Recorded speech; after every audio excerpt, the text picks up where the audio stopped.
What's good, man? It's your boy Ryan Vance today, and I'm with my boy Cam. And today I'm going to give you guys a live breakdown of how to draw supply and demand zones, how to actually chart, like what are the 5-step process to make it happen. Let's go and get into it, man. Let me share my screen right quick. All right, Mr. Cam. So first and foremost, Mr. Cam, so we have a lot of stocks right now, bro. So which stock do you want us to go ahead and create a supply and demand zone on today? Let's go ahead and start with Tesla since it's on the screen.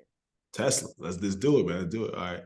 So for making a supply and demand zone, it's gonna be, I'll kind of say it's a 5-step process, right? So number one, it's definitely good to be here on the 15-minute chart. That's gonna give you the best like analysis for creating your zone. Just this is my opinion. And so number two, what you want to be looking for is common bounces and common resistances. So let me go ahead and actually create my checklist right here so I can have it in front of me. So number one, I'm in the 15-minute time frame. Number one. Number two, I wanna look for common bounce slash rejections with these wicks. Number three, I want to scroll to the left to find past data. Number four, I want to create a precise zone that correlates. And number five, to top everything off of the supply demand zone, I want to back test zone, backtest zone for similarities. Boom. So that right there would be my 5-step process of how I basically find a supply and demand zone. So now that I have it here in writing, now let's actually go ahead and get it done and go ahead and see what we can do, right? So number one, let me go ahead and turn on my brightness. It's too damn dark. There we go. All right, so number one, first thing I want to go ahead and do is be on the 15-minute time frame. Now I want to look for common areas of bounces slash rejections. So let me go ahead and actually zoom on my chart real quick, which is number three, just to scroll out a little bit. So here I'm going to go ahead and scroll out like this. All right, so here's damn Tesla, bro. Tesla has dropped, bro. This is pretty crazy. We in downtrend. We way down in the 200s. All right, so anyway, so right here on Tesla. Also, I want to find areas in the market where it has caused a bounce that has caused a major move or a rejection that caused a major dump. That's like my typical bread and butter. So if you go ahead and circle looking at Tesla right here, this bounce right here caused this major run, right? This bounce right here caused a major bounce move. So not too bad, all right? So I'm gonna go ahead and do is I want to go ahead and find a plane like this and go ahead and start to actually create my levels. It's the first and foremost thing. It's right here. The first options A's like this on this point. I'll find out right here is the second level right here. Go job right there. That's fire. Let me keep zooming out on my Tesla chart. Right here, I see a little bit of a rejection right here. So let me go ahead and move let me keep my mouse right here. Let me just go to the left. Let me see if there's anything common. Same zone. Oh shit, I have a massive. Let me see if I can delete that. I forgot that shit was there. Hell yeah. All right. Now, but this same level point right here, I see a major, look, this is a major level of resistance right here too. So piece of resistance right there. Same level Right right here is there. a rejection. Yeah, so this right here, this is the level that I'll use today for my example. This is what I'll use today. So now that I see a common area of resistance right here, I see it's bouncing right there. We have some on that side as well. Let's go ahead and just do a quick scroll. I have another one. All right, I can't even see this far in time. But all right, this is gonna be a pretty cool area that we'll go ahead and use today. So now back to my supply and demand zone checklist. Now I want to create a precise zone that correlates. And what it means to correlate, let me go ahead and show you a quick. So first and foremost, this area right here is rejecting right there.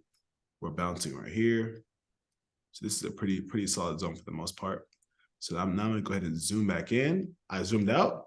Now I'm gonna go ahead and zoom back in because now I gotta get precise on this shit. This is what's gonna be important. Just quick. All right. All right, so now that I find the area right here, I'm gonna be using as my target entry point. What I want to go ahead and do is I want to create a zone. But the thing about supply and demand zone is supply and demand zones is you really want to capture the wicks, right? Because the wicks, whenever you're in a candlestick, like those wicks are the areas in time or like the market basically came into a zone and then it moved quickly down or came to a zone and it moved quickly up. So those areas are going to be very, very common areas in the market because banks, they're looking for wicks. They're looking for areas that people could basically take out liquidity because those wicks, they're causing stop loss orders to be filled. They're causing people who have puts to go buy calls. People who are like right here, for example, someone probably bought some calls right here. They were immediately fucked. Immediately, you know what I'm saying, smoked. So it's like the same time people also sold their calls right here, people also bought puts, people got stop loss out of calls. So this is a major area of liquidity. So I'm gonna go ahead and grab up my rectangular tool like this. And I want to go ahead and start my zone right here at the very the bottom of this wick right here. Like that. And the reason for it is because wicks typically follow other wicks. So if I see a common wick right here, I'm gonna go ahead and grab my rectangular tool. I want to basically fit the whole wick like this, and then I want to go ahead and drag this across to see if I can find any other similarities. So let me go ahead and drag it right quick. I know it's a lot of days, but sometimes bro, I've been going back in time to find my zones. All right. So I already seen right here, this bounce right here, it played off pretty smoothly off the same level. So now so this number 5, you always want to make sure that your supply demand zones, they correlate. So like it should be able to fit, even if it's weeks or months away, you should have pretty similar bounces or rejects in like the same zone. So previously it was like this, but now that I see like this bounce right here happen, I'm gonna actually raise my zone like this to go ahead and fit this bounce within my zone like this. And I'm gonna keep on scrolling like this now. Well, look at this. We have another bounce that played out fire. So right here and there, I see like 3, 4, 5 different like comparisons. I can go ahead and then press click, but I'm gonna go ahead and keep going just to make sure I can have a perfect zone being created now. Let's keep scrolling till present day. Let's see, here we go. Oh, get back in action. All right, so now come back to the same zone right here. This is how it was. Like this. Keep scrolling. Boom. Look at that. Some more wicks are now in the same zone, right there, same territory. So boom, that right there is a present day. Now this right here is a present day supply zone. And if we go ahead and look back at our chart, the supply zone is looking like it's been holding down here pretty nicely. And for the most part, yeah, this Tesla really has been respecting the zone for the most part. And now, present day, we're actually well below this territory right now. But if we were to see a little bit more of a run up, I would definitely want to see a rejection from the supply zone. And I feel like a lot of people get supply zones and resistances mixed up. See, resistances is just this. It is one line. A supply zone is a whole area of liquidity where people are getting stopped out at. You're seeing a bunch of wicks. You're seeing like a whole entire territory. So basically, people are able to build up a whole entire cell block like in one zone. So with the resistance, it's just one critical level. Like literally, let's go ahead and do like this, right? Because every single day, people should be marking up their pre-market highs and their pre-market lows. So if we're right here, this right here is Tesla's pre-market high. So every single morning, whenever I trade, I'm always marking up my pre-market highs, pre-market lows, because sometimes, bro, I swear, I would mark up a pre-market high like 3 weeks ago from today, and then it'll pay me today. So it's like, with the market, it's really checking your like intuition. Because like I can go way back in time on Tesla. Like, look, let me show you. I can go way back in time on Tesla. Let me go ahead and mark up a pre-market high at low and kind of show you how it can play out to today. All right, so right here on Tesla, this, let me see. This right here was, let me actually go something more nice. All right, yeah, this right here is a pre-market high update on Tesla. I go ahead market. This right here is a pre-market low on Tesla market. I'm gonna go ahead and change the color to yellow so we can make sure that we know it's right here that we're doing. Make this yellow. So now if I go ahead and come back here to present day on Tesla, let me just see how it played out, because this is months ago, right? This is months ago. All right. But look at this. This pre-market high level was a means of support early in the day. Like, so it's kind of like you're able to see different levels. And then also that pre-market low level, it caused as an actual resistance after we dropped right here. So it's like it just turns into like muscle memory. But for me, bro, I'm always marking on my pre-market highs and lows because it pays me out weeks, days, month later. So I always make sure to do that. You know what I'm saying? Absolutely. Yes, sir, bro. And then I'm so since now we kind of covered that process right there, let me kind of go back to the checklist. I don't know where it is. I hear it is. All right. So we want to go ahead and look at it like this. Let me go ahead and click it right quick. All right. So this is our checklist. Number one, 15-minute chart. We want to find the common bounce areas or rejections in the same plane. Typically the wicks. So wicks is what the real money is, right? Then after that, we want to scroll over to the left side to get like all the data. Number four, we want to create a very precise zone that correlates. Number five, we want to always back test the same zones. And that's kind of how I'm able to find zones. But since we kind of broke down Tesla right there, I want to go ahead and do like an example of like a second stock, but kind of do it more quicker. So it's kind of like, typically you can find a supply demand zone like shit, 5-10 minutes, like, after you know what you're doing. So shit, let me know, like, let me know like your second favorite stock, and then we'll go ahead and cover right quick.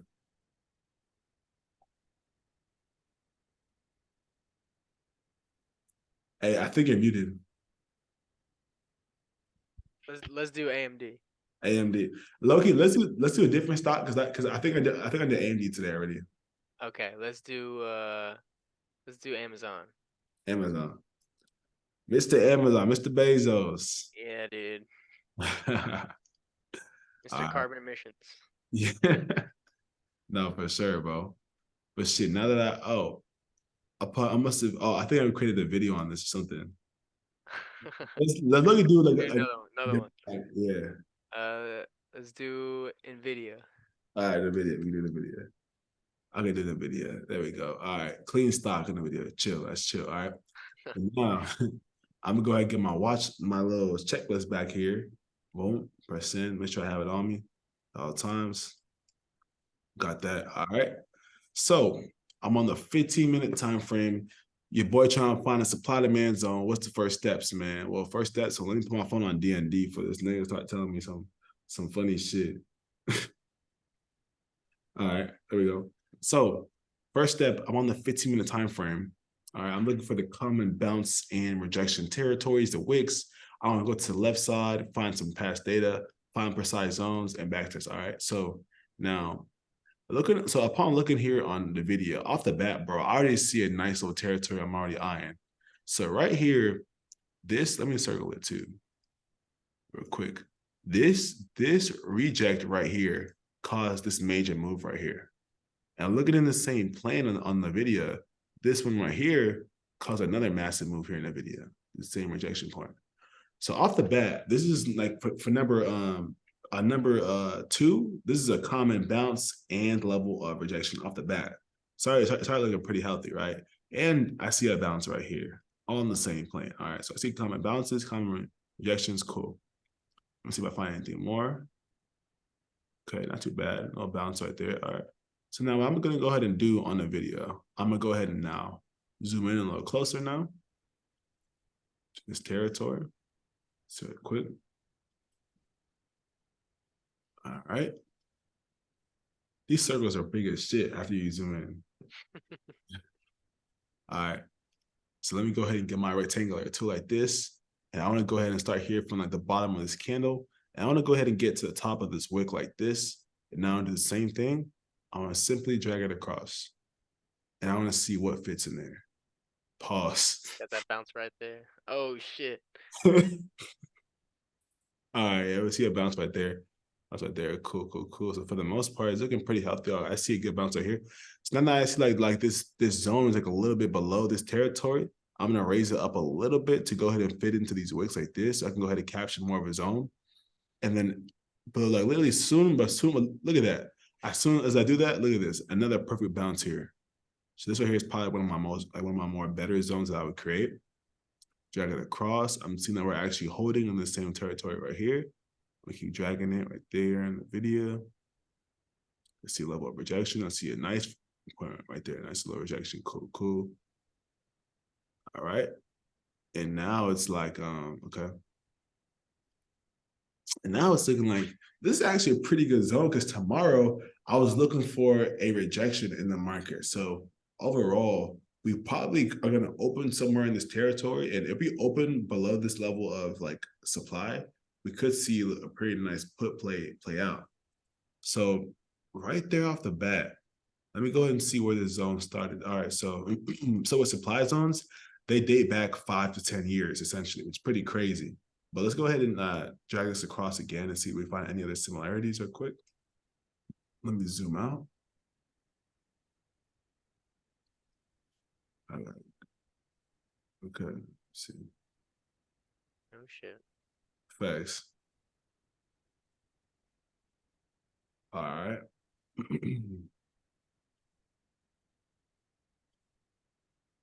All right. Now off the bat, because like sometimes you're gonna have choppy markets, but for the most part, if you draw your zones in this manner, you'll be able to kind of see things play out. And look at this, we see a nice double top in the zone. So typically how I play with supply zones, a lot of people use supply zones to buy puts, which is how it's actually made and works. But how I use them is if I see a supply zone that's pretty close to a price target area, I'm gonna actually look to buy calls upwards to the supply zones. So I'm like, all right, cool. If we have a supply zone that's pretty much close by us, you can obviously wait to buy puts out the zone and have confirmation. But at the same time, if you're in an uptrending market and you see a supply zone, why don't I just target that zone and look to actually buy calls on the way up towards that zone?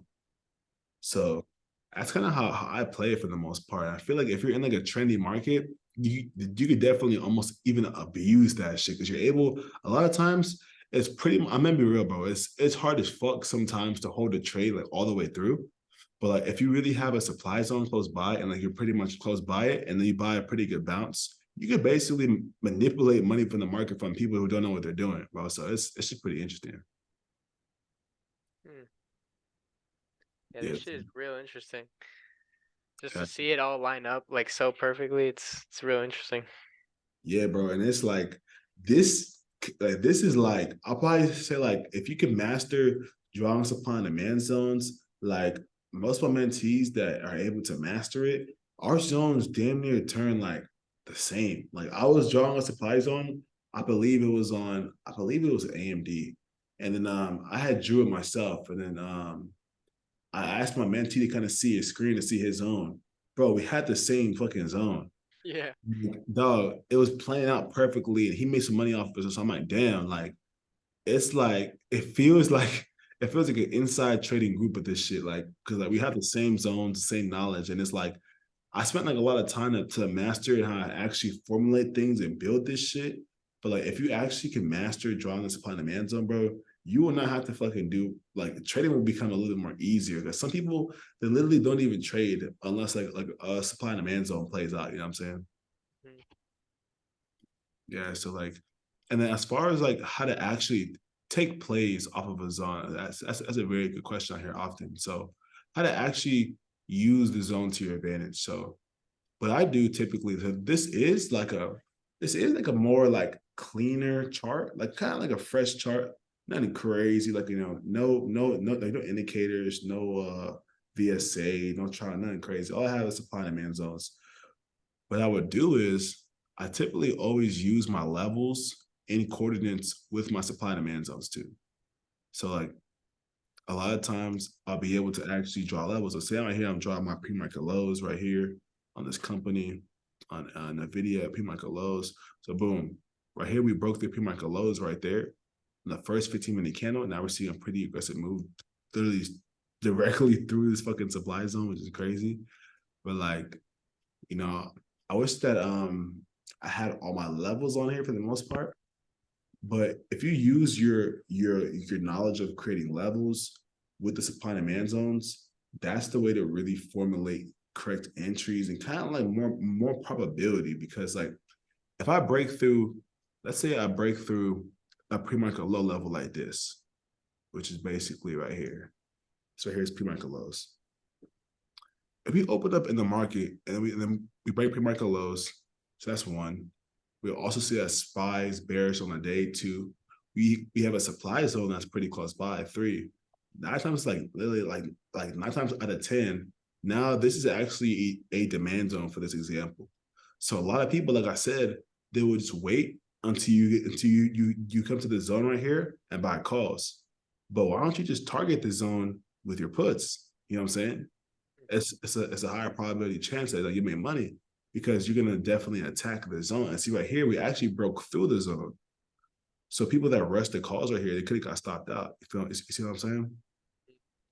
So you're saying whenever it's playing in a put setting, it turns into a more of a demand, or it turns into more of like it's like you said like a demand zone, right?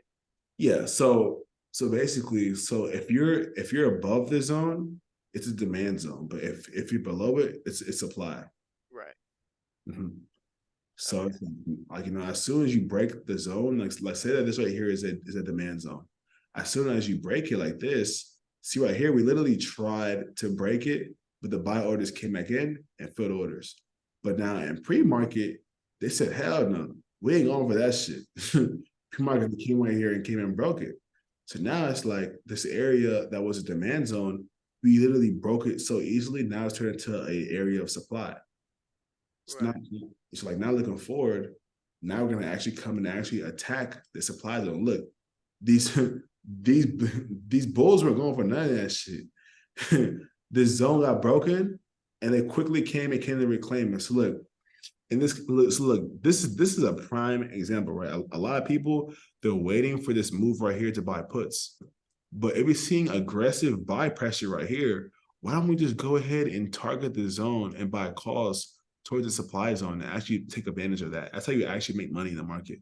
Like whenever you're trying to like reverse trend everything, fight the trend, there's gonna always be problems. You know what I'm saying? But trying to just be like very articulate with everything, you could just draw pre-market high levels like this.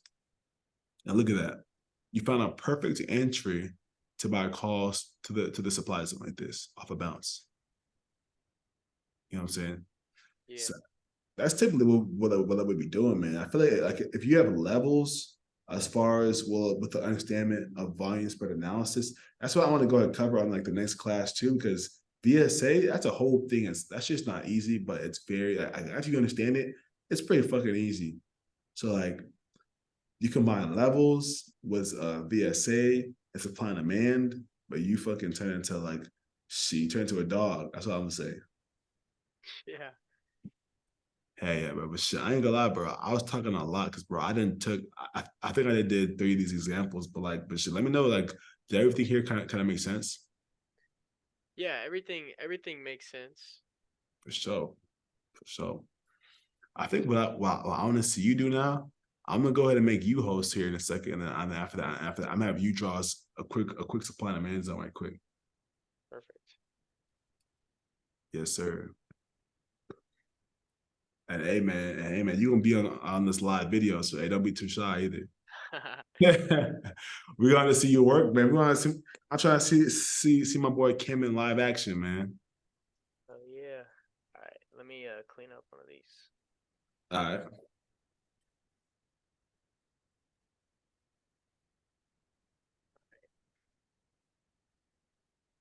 And hey, man, if you're watching this replay, man, my boy Cam about to go crazy on this chart. Let's go ahead and see him go. I'm gonna allow you to work, allow you to operate, and then after you're done, let me know. And then after that, we'll kind of go from there. All right. Perfect. And now, see, so like now, like the ball is now my court, bro. I'm about to choose a stock for you today. All right. All Let's go. right, let's let me see. Let's go ahead and do Microsoft. Microsoft. Microsoft. All right. So Damn, bro. I didn't mean to just erase all your levels, bro. no, it's all good. All right. 15 minutes. 15-minute chart. All right. Okay.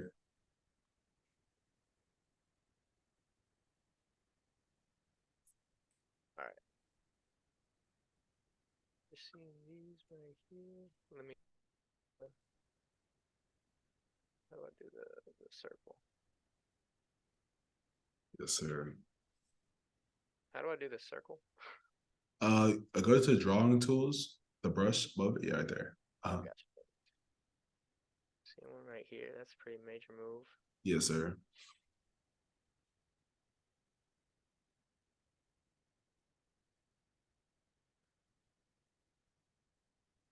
It's a pretty big one right there.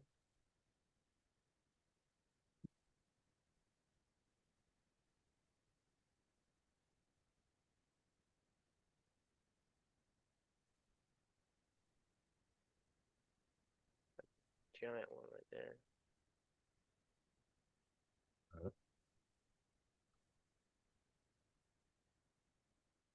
That's pretty good too.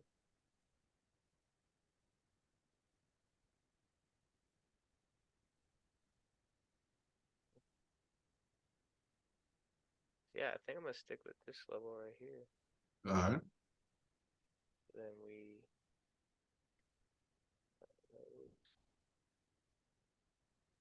Oh, no, we gotta go to the rectangle. Yes, sir.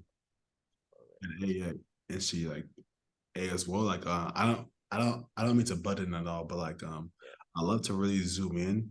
Like like as soon as I create my zone, yeah, zoom in so I can really capture that the wicks, the bottom to top, yeah. gotcha. How do I scroll to the side? And then if you have like a Apple mouse, I don't know if you have that. Nah, I'm on the Microsoft. No worries, bro. That boy's on the Microsoft, bro. All right, so yeah, so from there, yeah. From there, you can just drag it. Yeah. Let's see what you got. Let's see what we captured, man. Oh, it got to zoom in. Yeah, it got to zoom in a little bit. Yeah. A fucking noob when it comes to this shit. Nah, it's all good, bro. Look at that. Look at that zone captured to the left. Fire. And then you can go to the nice. Yep. Yeah. Yes, sir. Shit looking fire already. Nah, yeah. I'm gonna find the major zones. Look at that. That's fire as shit. Keep pushing. Oh, wait. Go back. To the left. All right, see right there. Yeah. See right there how like that wick right there could have been fit a little bit. So yeah, so what you can do is you can go ahead and grab the arrow. Yeah, and then boom. Yeah, try to fit it in there. Yeah, like that. At the Smooth. bottom? Yeah, no. Just like the top of the wick. A Gotcha. little, a little bit more inside of it though. Yeah, like that. Perfect. Now those are the type of trades that like you want to catch. Like you want to Right. get into that zone, puts, and immediately get into that wick, or that's free profit. All right, go ahead, keep Right. scrolling, quick, keep scrolling.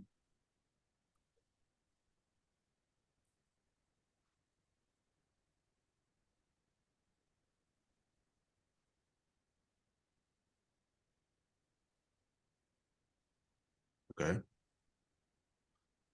okay. The little one right there. I see little song, Captured. Look at that. Zone is captured. Look at that shit. Zone's captured perfectly, bro. Look at that shit. Yeah. Oh yeah. Oh, hey, press control Z. There we go. Oh, press it again. You got it. Look at that. Look at that bounce captured perfectly to the left.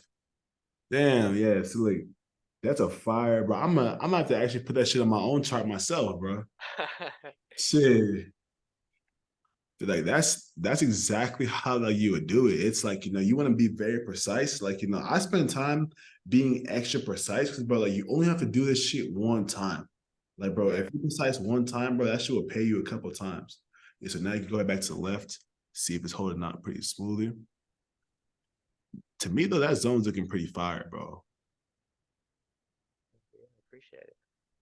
Yes, sir, bro. So it's like your top five. I mean, like also, you're gonna be getting on TradeZilla probably in the future soon, but like you want to find like your top three, top five most traded stocks, like highest profitability for the most part, and then like really focus on drawing your zones on those stocks because those ones are gonna be like you're probably like your best friend, and like after you draw a supply and demand zone on SPY itself, bro, after you master drawing supply and demand zones on SPY, you pretty much don't have to trade like you don't have to. I mean, you can still draw your zones on other stocks, but like, after you understand SPY psychology, it just turns different. Like you feel way more like ahead of the whole entire market. You know what I'm saying?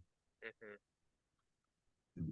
Trying to figure out how. Nah, but shit for the most part, bro. A zone looking pretty fire. Yeah, yeah, nice. And then to make that easier to grab, you can just go to the very right of your chart, and then right there, and then they go pull it up. No, no, no. Go to where like they are right there, a little higher. Nice, boom. Oh shit. Okay, that makes That sense. makes it way easier. But like, look at that shit. That's fire, bro. Look, the zone's playing the fuck out, bro. Oh yeah. So right then and there, look, now if you're in a trade, you're able to capture massive movements. And it's like, bro, I feel like drawing the supply and demand zones, it puts training wheels on the trading, bro. It's like it makes it a little bit more effective. Like you don't have to take every setup, but if you see like a zone being targeted, like a supply demand zone, or like you see it being broken in pre-market or after hours, but you can literally capture and understand and just create more of a watch list. Like so every single day I post a stock watch list. So the reason why I create them is I have micro or macro supply demand zones in those same levels. So those are kind of like my levels for a watch list. So I feel like now like you understand that, if you have like a nice zone right here, you can create your own like mini watch list just for Microsoft and be like, so I have for Microsoft at about 326, like 326, I'm gonna look to buy some calls, you know what I'm saying? It's a pretty nice demand zone right now. So Okay. Yeah, I see how that definitely correlates with the where you can actually make a watch list because you have more understanding of like where the market desires to be, like the equilibrium between them. exactly, bro. And then it just gives you more clarity because like a lot of days my watch list play out to the T. And people are like, yo, Ryan, you a fucking wizard. Da, da, da, da. But at the end of the day, I'm using supply and demand zones to figure out the exact levels in the market that I want to pinpoint. And after I find those levels, I go ahead and put that range into the chat. And then kind of pairing that with like the overall market sentiment, the current news, the war, the Fed meetings, like where we are in the market, like where we're wanted to be, I could kind of make a decision that if today I want to focus on a bounce, on a rejection, or both. You know what I'm saying? Right. Yeah, separate, bro. That's a fire. Hey, I see you cooking it up, bro. Like, hey, you did pretty well with this example, bro. Let me actually pause this recording so it ain't too long either. Pause.